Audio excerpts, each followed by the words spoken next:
초대교회를 본받아 나아갑시다 라는 제목을 주셨습니다. 하나님께서 우리에게 주시는 말씀은 요한복음 1장 1절부터 5절까지의 말씀을 합독하겠습니다. 태초에 말씀이 계시니라. 이 말씀이 하나님과 함께 계셨으니 이 말씀은 곧 하나님이시니라. 그가 태초에 하나님과 함께 계셨고 만물이 그로 말미암아 지은 바 되었으니 지은 것이 하나도 그가 없이는 된 것이 없으니라. 그 안에 생명이 있었으니 이 생명은 사람들의 빛이라. 빛이 어둠에 비치되 어둠이 깨닫지 못하더라. 아멘. 이 그림은 1998년 아름다운 교회 개척 당시의 사진입니다. 이분들을 예수의 이름으로 축복합니다. 그때 목동에 있는 한 교회에 목회하던 저는 쫓겨나오듯이 이 김포, 지금 우리 병원 있지, 그때는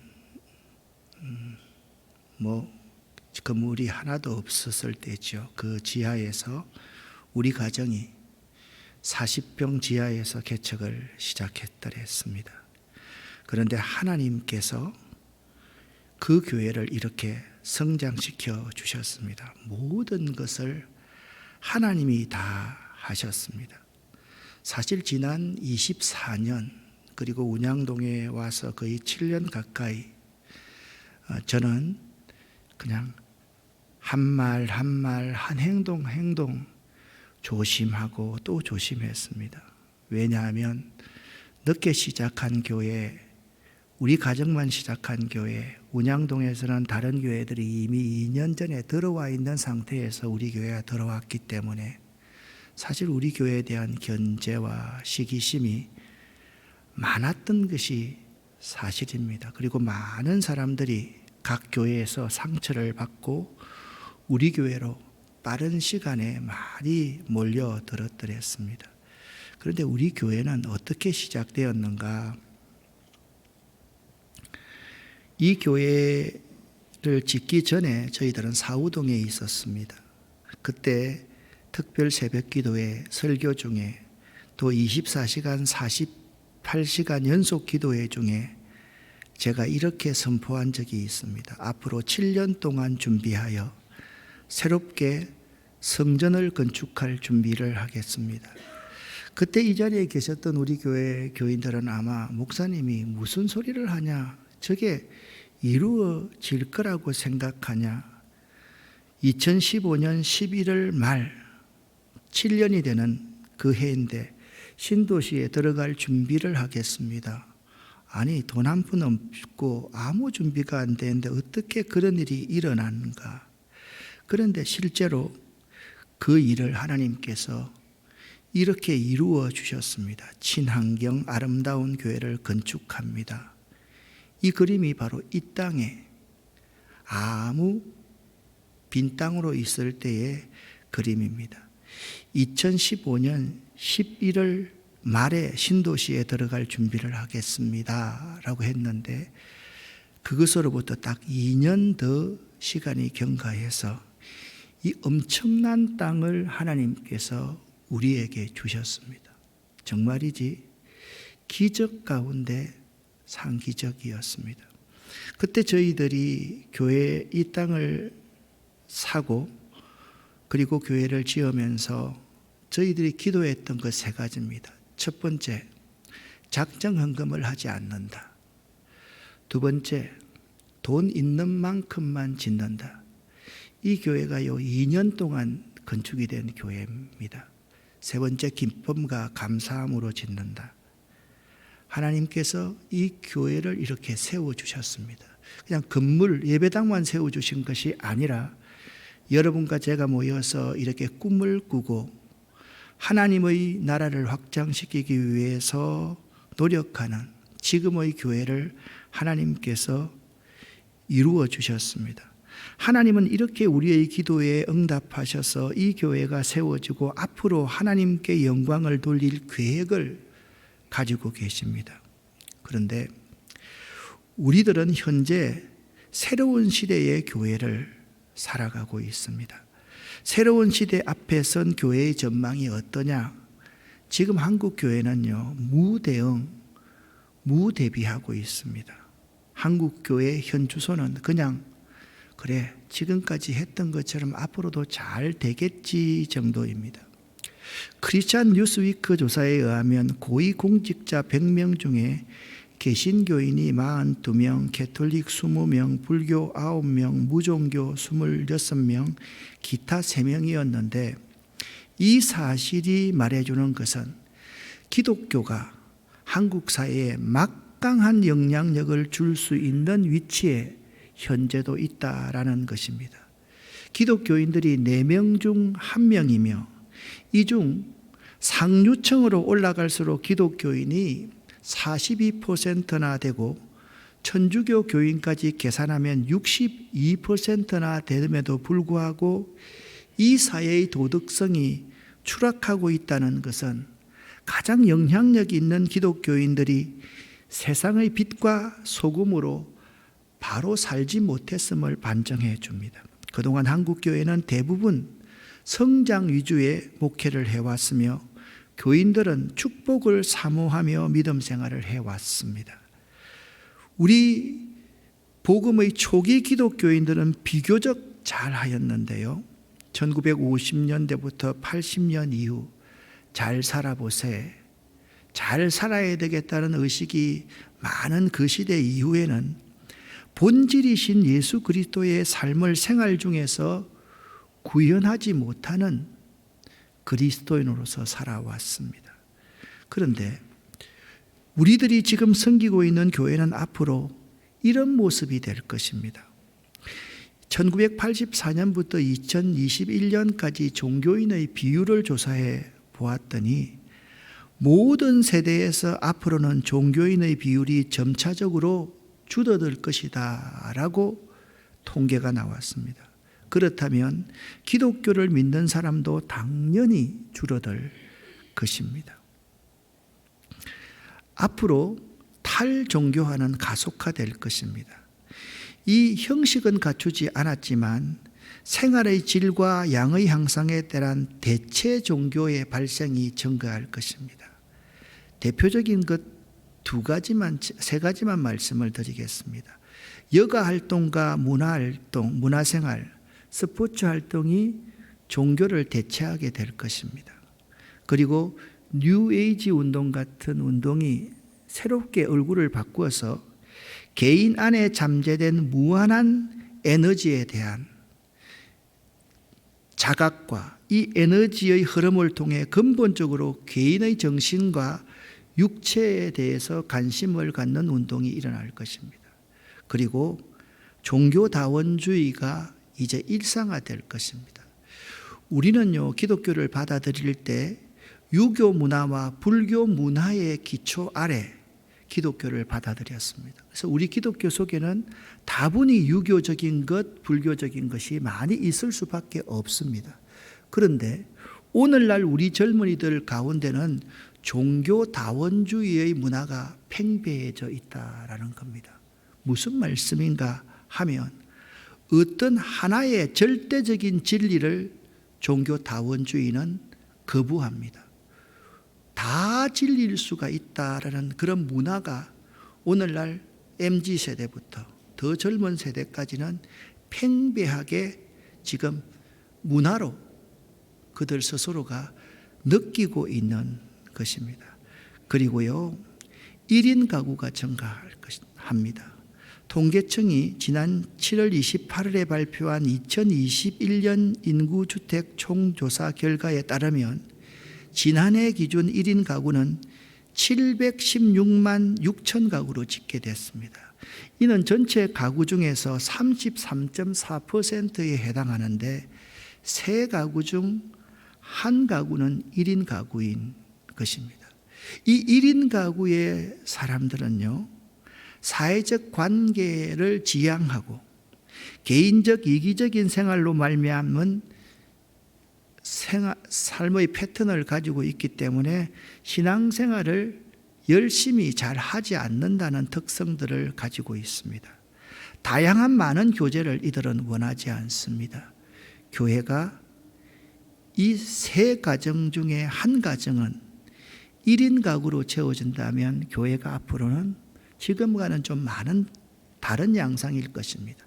코로나가 지나가고 난 이후에 교회 학교에 출석하는 아이들의 평균 출석률을 헤아려 봤더니 43% 정도의 아이들이 교회에 출석합니다. 이 기간 동안 57%의 아이들이 교회를 쉬거나 안 나오고 있는 것입니다. 그런데 이 43%의 아이들 가운데 중고생들을 조사해 보았더니 60%가 모태신앙인 겁니다. 그러니까 부모가 신앙생활하는 아이들이 교회에 나오더라라는 것입니다. 그러니까 앞으로 더욱 중요해질 것이 부모 교육입니다. 그런데 부모 교육이 잘 되지 않습니다.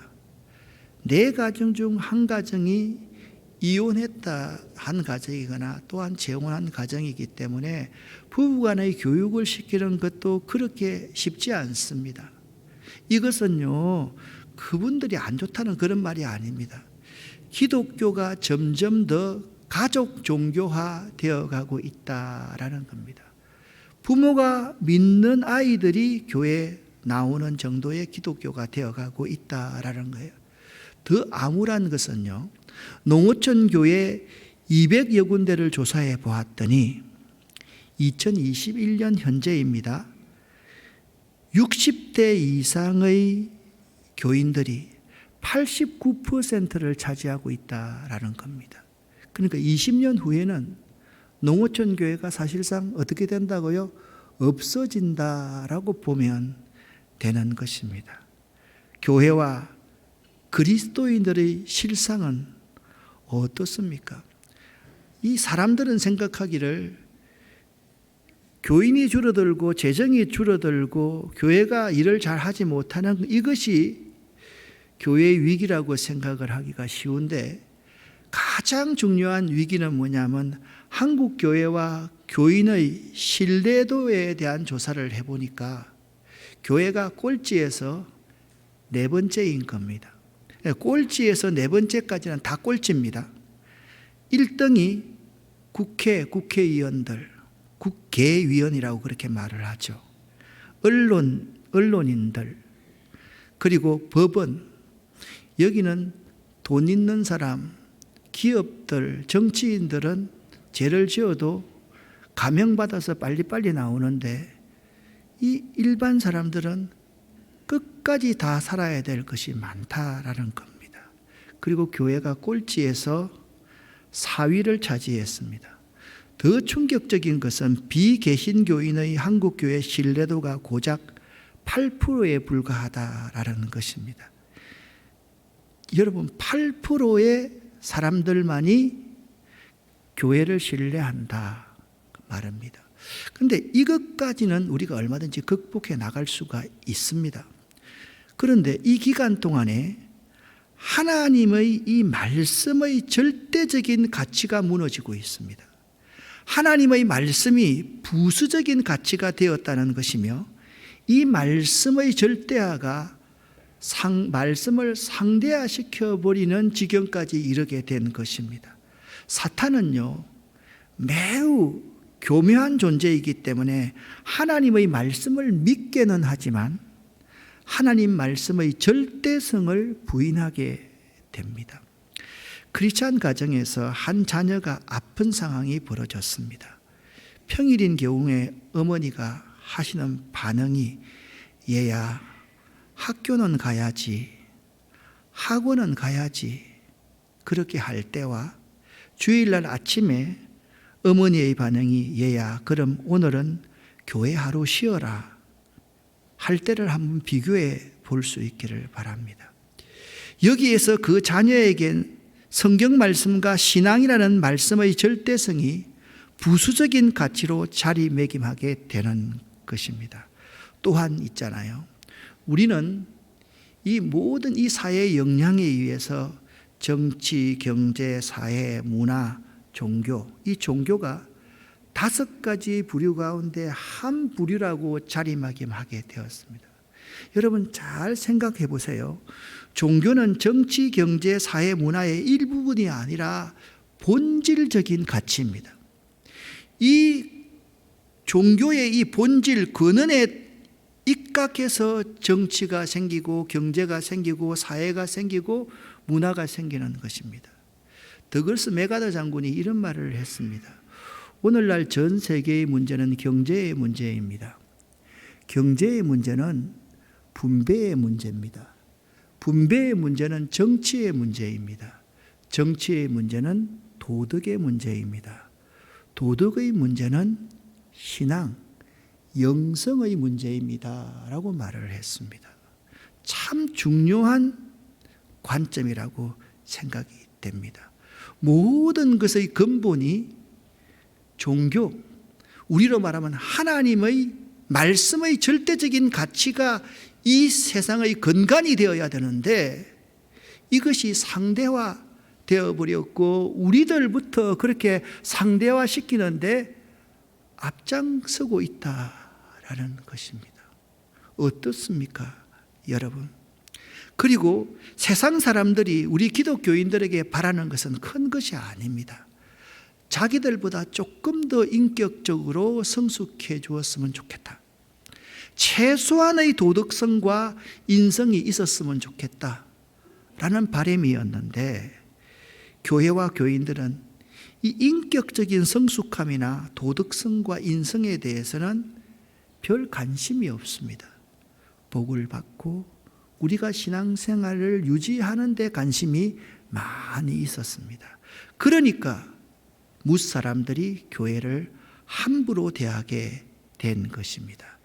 더 중요한 것은 우리들 가운데 이런 사람이 또 많이 있습니다. 비판적인 지식인들이 교회 안에 많이 있습니다. 그들은요, 매 순간 교회가 잘 못한다고 비판하고 비난합니다. 그런 점이 많이 있습니다.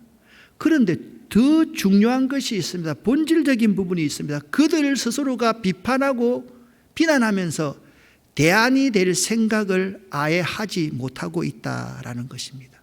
아니, 더 나쁜 것은 그들의 이기성과 그들의 개인주의적인 성향입니다. 공동체 관심이 없습니다. 자기의 편에만 관심이 있습니다. 그래서 사람들 중에 니나 잘해라 라는 말이 유행처럼 돌 정도입니다. 그러나 이러한 사회와 교회의 위기 가운데 긍정적인 시그널도 없었던 것이 아닙니다. 제일 먼저 긍정적인 신호는 교회의 핵심 신앙인들이 그동안 누려왔던 신앙적인 행위들, 일상생활들이 매우 소중하다는 사실을 다시금 뼈저리게 깨닫게 되었다라는 것입니다. 이것은 굉장히 긍정적인 시그널입니다. 그리고 세상 사람들이 교회와 목회자와 그리스도인들을 욕을 하는데 세계 기독교 역사 중에서 이 기간에 한국의 교회와 기독교인들이 욕먹은 욕이 아마 가장 크고 가장 많을 겁니다. 이것은요, 매우 심각할 정도였습니다. 그런데 우리는 그들이 우리를 비난하고 비판하는데 한 가지 느낄 수 있는 것이 있었습니다. 그게 뭐냐 하면 그들은 그래도 어려울 때 교회가 올바른 역할을 해 주었으면 하는 바람이 있더라는 겁니다. 그래도 이러한 근본의 흔들리는 위기 가운데서 교회가 대안이 되었으면 해주는 그런 마음이 그들 가운데 있더라는 거예요. 그걸 이번 기간에 우리가 발견하게 된 것이죠. 좀 더 구체적으로 예를 들면 그들도 있잖아요. 돈 벌고 살고 경쟁하고 사는 것이 좋은 게 아니라는 것을 그들 스스로가 알고 있는 거죠. 물질적 가치관이 판을 치고 세속적 가치관이 판을 치는 거, 이게 좋지 않다는 걸 그들도 알고 있는 거예요. 그래서 그들이 우리에게 바라는 것은 우리는 그렇게 산다 할지라도 너희들만은 비물질적인 가치관을 가지고 살아줘야 되는 거 아니냐, 너희들만의 영적인 가치관을 가지고 좀 살아줘야 될 게 아니냐, 그것을 우리들에게 바라고 있더라라는 것입니다. 또 하나의 긍정적인 신호가 있습니다. 세상이 우리에게 바라는 것이 그렇게 큰 것이 아니라는 것입니다. 엄청난 어려움들을 사람들이 겪으면서 사람들에게 필요한 것이 따뜻한 위로 한마디, 다가가서 손 한번 잡아주는 것이더라. 이것이 우리 교회가 앞으로 나아가야 될 방향인 것입니다. 우리 일상을 더욱더 소중히 여기고 지켜가고 그들의 소리에 우리가 귀를 기울여서 좀 더 나은 성숙감, 좀 더 나은 도덕성, 그것을 우리가 갖추면서 그들의 대안이 되고 그들이 살지 못하는 삶을 우리가 살아주면 그들의 마음이 얼마든지 돌아올 수 있을 것이라는 가능성을 발견하게 됐다는 거예요. 우리가 이 사회에서 엄청난 많은 재물을 나눠주는 그런 것보다 더 중요한 것은 그들을 위로하는 따뜻한 다가감, 그것이라는 사실을 발견하게 되었다라는 거예요. 자, 이렇게 살았던 공동체가 어디 있습니까? 성경에 보면 초대교회 공동체가 이런 공동체였다라고 우리에게 제시해 주고 있습니다. 여러분, 아름다운 교회는 초대교회 중 안디옥 교회, 데살로니가 교회, 예루살렘 교회가 모델입니다. 여러분이 오늘 받았던 그 주보에 딱 보면 바로 이것이 그대로 오늘 주보를 제가 캡처해서 만들어 놓은 것입니다. 아름다운 교회는 초대교회 중 안디옥 교회, 데살로니가 교회, 예루살렘 교회가 모델입니다. 여기에 제시된 이 초대교회는 한 가지 공통점이 있었습니다. 이 초대교회는요, 하나님 말씀 중심의 교회였다라는 것입니다. 먼저 예루살렘 교회를 사도행전 2장에서 살펴보겠습니다. 그들이 이 말씀을 듣고 마음에 찔려 우리가 어찌할꼬 하거늘, 그 말씀을 받은 사람들은 세례를 받음에 이날의 신도의 수가 3,000이나 더하였다. 그들이, 예루살렘 교회 교인들이 사도의 가르침을 받았다라고 말씀하고 있습니다. 그러니까 예루살렘 교회는 말씀 중심의 교회였던 것입니다. 자, 데살로니가 교회는 어떻습니까? 사도행전 17장 2절에 보면 바울이 안식일 날 유대인의 회당에 들어가서 새 안식일 동안, 새 일회 동안 21일 동안 성경을 가지고 강론하면서 그 뜻을 풀어 해석해 주었더니 데살로니가 교회가 성장하더라. 그래서 데살로니가전서 2장 13절 말씀을 보면 여러분이 우리가 전한 복음을 사람의 말로 생각하지 않고 하나님의 말씀으로 받아들인 것입니다. 복음은 참으로 하나님의 말씀이며 그 복음의 말씀을 믿는 여러분 데살로니가 교인들 안에 이 하나님의 말씀이 힘있게 살아 움직이고 있습니다 라고 그렇게 말씀하고 있는 것입니다. 데살로니가 교회도 하나님 말씀 중심의 교회였던 것입니다. 안디옥 교회는 어떻습니까? 예루살렘 교회가 핍박을 받아서 예루살렘 교회 교인들이 흩어졌습니다. 그때 스데반 집사도 죽었지요. 이분들이 이방인 안디옥에 가서 교회를 세우게 되었습니다. 목회자가 없으니까 예루살렘 교회에다가 목회자를 좀 보내주십시오 라고 했더니 예루살렘 교회에서 바나바라는 사람을 목회자로 보내주었습니다. 바나바가 안디옥에 이르자마자 바나바의 눈이 하늘을 향했습니다. 사람을 보지 않았습니다. 하나님의 은혜를 보게 되었습니다. 그리고 하나님의 은혜를 받으니까 그에게 하나님의 말씀이 임했는데 이 바나바가 안디옥 교회 교인들에게 나 목사에게 붙어 있지 말고 여러분 주님께 붙어 있으십시오. 나 목사는 부족하고 연약한 종입니다. 주님께 잘 붙어 있는 것이 좋습니다 라고 하나님의 말씀으로 그들을 건면했다라는 것입니다. 그리고 바나바는요 1등 하고 싶은 사람이 아니었습니다. 그 시절에 굉장히 유명한 한 청년이 있었는데 사울이라는 청년이었습니다. 이 사울이 회심하게 되자 바나바가 사울이 있는 곳에 가서 사울을 데리고 와서 사도행전 11장 26절까지 말씀을 보면 만남에 사울을 안디옥으로 데리고 와서 둘이 교회에 1년간 모여 있어 큰 무리를 하나님의 말씀으로 가르쳤다라고 말씀하고 있습니다. 그러니까 안디옥 교회는요, 사울이라는 청년과 바나바라는 목회자가 1년 동안 말씀을 가르치는 말씀 사경회를 하면서 형성된 교회가 안디옥 교회였던 것입니다. 그러자 안디옥 교회가 이런 별명을 얻게 되었습니다. 제자들이 안디옥 교회에서 비로소 그리스도인이라고 일컬음을 받게 되었더라. 할렐루야. 그리스도인이라는 말이 무엇입니까? 세상이 감당치 못할 사람이라는 뜻입니다. 제자들이 안디옥에서 비로소 세상이 감당치 못할 예수의 제자들이 되었다라고 말하고 있는 것입니다. 초대교회의 지도자들과 제자들이 굳게 붙던 것은 하나님의 말씀의 절대성이었습니다. 그들은 하나님의 말씀을 믿었습니다. 오늘 우리 아름다운 교회가 창립 24주년을 맞이해서 붙들어야 하는 것은 하나님의 말씀의 절대성입니다. 우리가 지금까지 하나님의 말씀을 부수적으로 여기고 상대화시켰다면 오늘부터 이 하나님의 말씀을 철저하게 지킬 수 있어야만 합니다.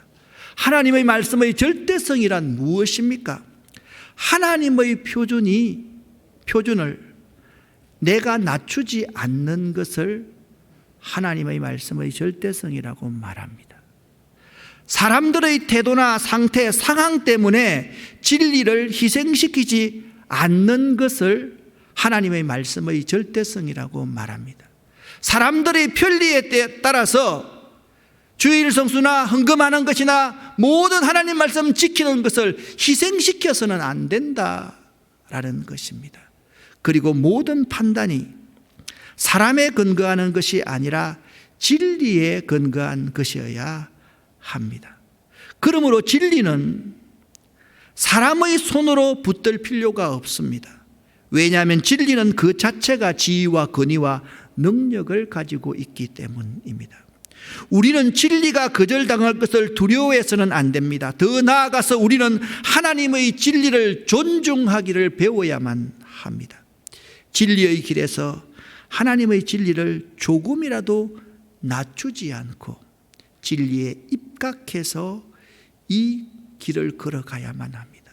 우리들이 하나님의 말씀을 말씀대로 믿고 하나님의 말씀에만 순종하고 하나님의 말씀을 세상 중심, 사람 중심, 나 중심으로 해석해서는 결코 안 됩니다. 복음서 가운데 마태복음은 마태 공동체, 유대인 가운데 예수를 믿은 사람들을 위해서 기록한 복음서입니다. 마가복음은 로마의 압제 아래 있는 로마에 있는 사람들에게 기록한 복음서가 마가복음입니다. 누가복음의 독자는 이방 사람들, 헬라 문화 아래 있는 사람들에게 기록한 복음서가 누가복음입니다. 요한복음은 위기에 처한 교회를 향한 복음서입니다. 그래서 요한복음 1장 1절부터 5절에는 이렇게 말씀하고 있습니다. 태초에 말씀이 계시니라. 이 말씀이 하나님과 함께 계셨으니 이 말씀은 곧 하나님이시니라. 그가 태초에 하나님과 함께 계셨고 만물이 그로 말미암아 지은 바 되었으니 지은 것이 하나도 예수님이 말씀이 없이는 된 것이 없느니라.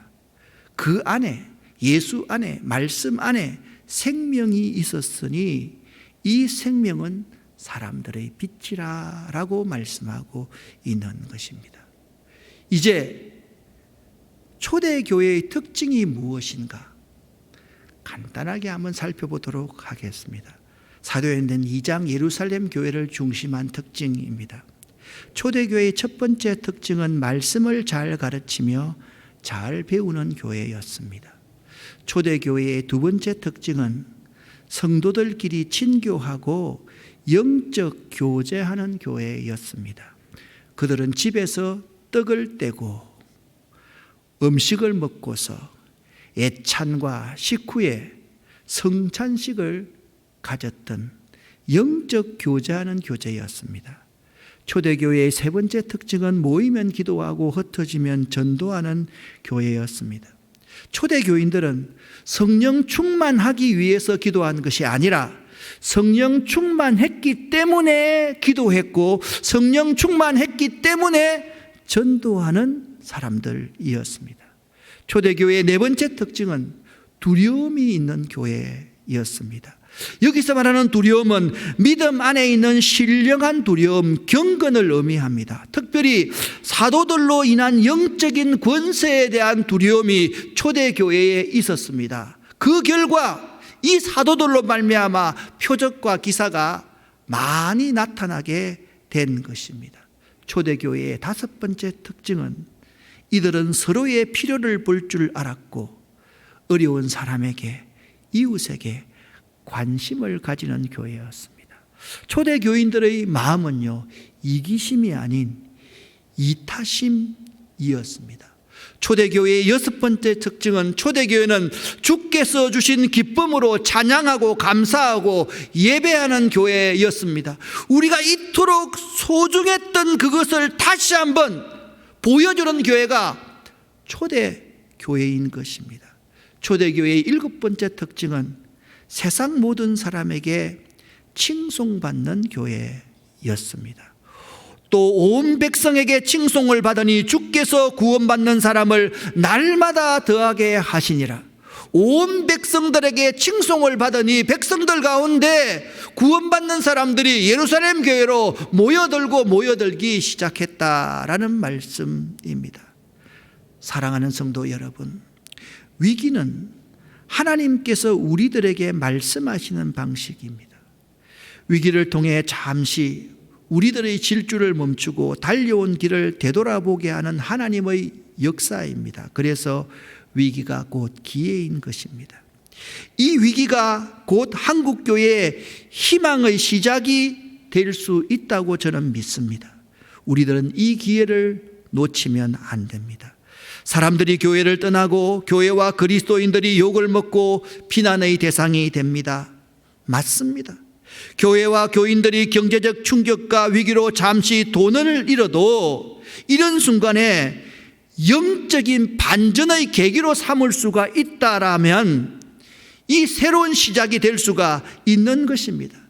정말 우리들이 하나님과 사람들 앞에, 이 세상 앞에 잘못했다고 솔직히 우리의 치부를 드러내고 다시 반성하고 다시 시작할 수 있는 기회가 이 위기의 기회인 것입니다. 우리가 좀 솔직해져야만 합니다. 우리의 가식적인 것을 벗어버리고 이제는 솔직하게 내 탓입니다. 잘못했습니다. 다시 시작하겠습니다. 이러한 결단을 우리가 보여줄 수 있어야만 합니다. 저는 한국교회는 여전히 세상의 희망이 될 수 있음을 믿습니다. 왜냐하면 세상 사람들이 아직 교회에 관심이 있기 때문입니다. 지금의 위기와 앞으로 되어져 갈 한국교회의 각종 현상들이 우리들과 우리 교회에 교훈을 주고 도전이 되고 우리 할 일을 밝히 보여주기 때문입니다. 저렇게 살면 되겠구나, 저런 삶을 살면 되겠구나, 저렇게 하면 저들이 돌아오겠구나, 그 솔루션을 그들이 제공해 주고 있기 때문입니다. 한국교회가 하나님께 더욱더 쓰임받기 위해서는 성장과 축복의 경험도 필요하지만 고난과 고통의 경험, 위기의 경험도 필요하기 때문입니다. 위기는 우리를 회개하게 만들고 우리를 더욱 성숙하게 하는 소중한 도구입니다. 저는 한국교회는 여전히 세상의 희망이 될 수 있음을 믿습니다. 여러분은 어떻습니까? 아니, 반드시 그렇게 되어야지 한국교회가 소망이 있고 이 대한민국이 소망이 있기 때문입니다. 우리 아름다운 교회가, 그리고 여러분이 다시 하나님의 말씀의 이 절대성을 훼손시키지 않는다고만 한다면 우리에게는 희망이 있습니다. 여러분 자녀에게는 희망이 있습니다. 여러분의 사업과 여러분의 일터에 희망이 있습니다. 여러분 하나님의 말씀의 절대성, 다시 한번 하나님 말씀의 진리로 되돌아가야지 희망이 있다. 꼭 명심하실 수 있기를 예수 이름으로 간절히 축원합니다. 기도하겠습니다. 하나님 아버지, 하나님의 말씀을 우리가 상대화시켰음을 고백합니다. 하나님의 말씀을 이제부터 확실하게 분명히 믿는 저희들이 되기를 원합니다. 하나님의 말씀에 따라 살아가기를 원합니다. 우리와 함께하여 주시옵소서. 예수 그리스도 이름으로 축복하옵고 간절히 기도 올립니다. 아멘.